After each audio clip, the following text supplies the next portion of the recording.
Hi, I'm Laurie Dobson, and today is February 5th, 2021. I've been traveling away from home and have been seeing people, getting some errands done, and getting exposed to people that I haven't met before, and lots of encounters, interesting ones with people who see things much differently, or else are not sharing their real views. But it seems as though there's a widespread sense of sadness that I'm told about, that I talked to a dental hygienist who said that the young people, particularly in her practice, are extremely upset and sad for as in a difference from when she saw them in the fall till now in early this year. So she's concerned about it, the mental health of young people, incredibly sad, feeling lost and hopeless.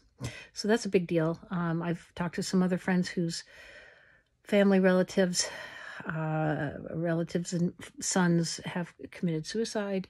Another one whose roommate tried to commit suicide, or had an overdose, and general despair that's prevalent in the culture.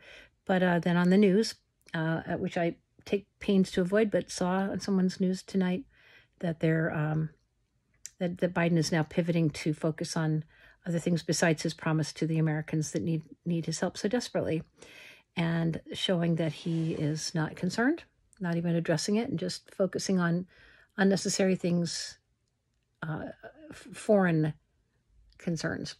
So I'm just saying, to hell with playing it safe and cool and careful. I feel that the practice of satyagraha, which is a passive resistance in the face of a growing tyranny, a truth force, which was promoted by Gandhi, is the way to go here. And when people have reason to question, they must have the means to do that, and to find answers to their concerns and their questions.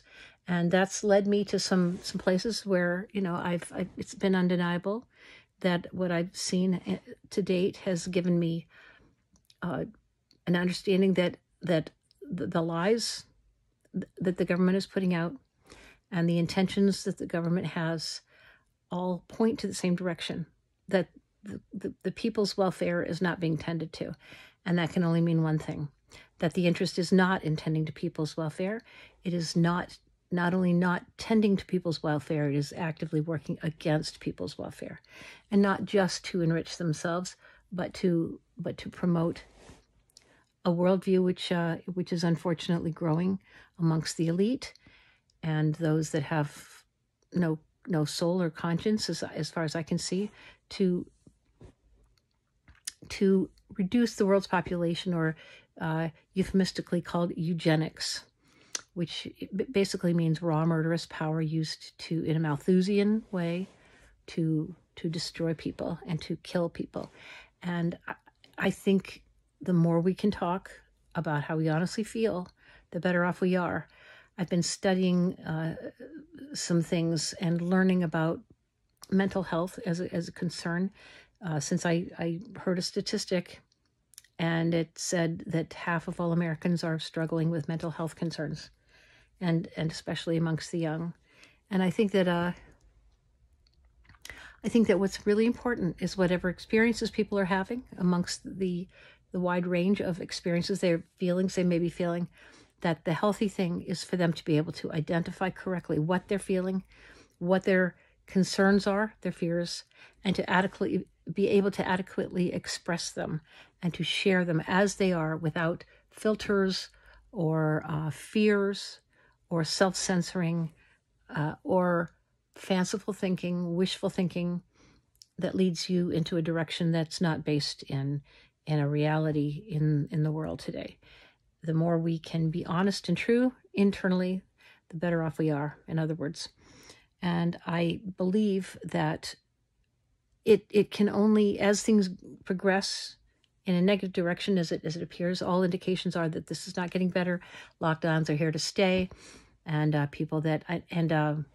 I can no longer try to hide what clear indications are pointing to from people because I would like to spare them.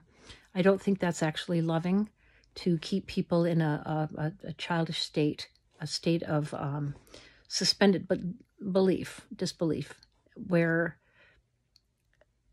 when it appears that what's really necessary is to coordinate actions with people and get them to understand what they're facing and help empower them to do so. And part of my sense of my own responsibility is doing the best I can to have the most accurate understanding that I have, so I can present it as faithfully as I can to whoever is willing to hear it, and then not to belabor the point if there are people that are resistant and are unwilling to challenge themselves to look beyond the discrepancies and the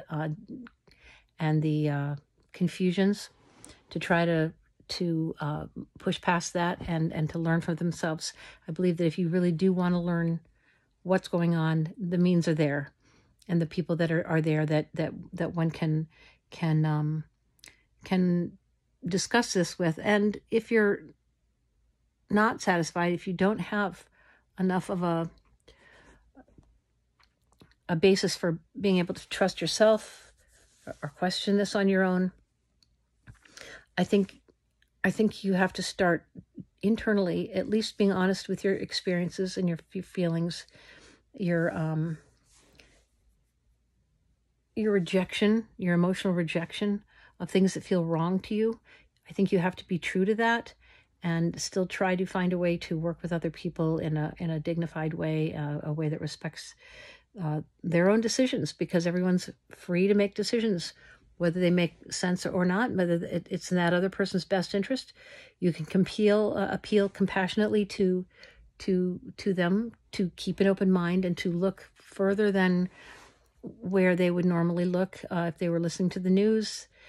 There's a remarkable truncating of any intellectual curiosity to question things that might put you in a compromised position with the media, but understanding that their goal is to constantly find things to make you concerned and to promote fear for money, not just to inform people, but to actually try to profile them in a way that creates anxiety. Nancy Pelosi did a remarkable job of that, I think just today, when she was now calling 9/11 truthers, lumping them in with other domestic terrorists. That's a new low, but I think it's going to get worse, and it could get worse in a very quick way, and people could just decide to take it out on each other in very harsh measures, following the lead of these misleaders. And I believe they are not incentivized to lead. They are incentivized to make money for themselves and to promote unconscionable behaviors in the name of I don't know what. I lose the ability to really put a name to and a face to this evil that I experience from politicians. But I know that to be truthful in these videos, I must find a way to communicate how I do truly feel, in words that can be communicated well to others and can be understood. So I think we all have to search for those feelings, to find ways of expression, and to make sure that we're being honest in our communications. So that's basically all I want to say. Is it's been an interesting day, and I'm grateful for those who've shared with me their thoughts, and I'll get a little more specific on some of the things that have come out of today, which have been very productive too, in future videos. But I think that's enough for tonight. So have a good night. Bye.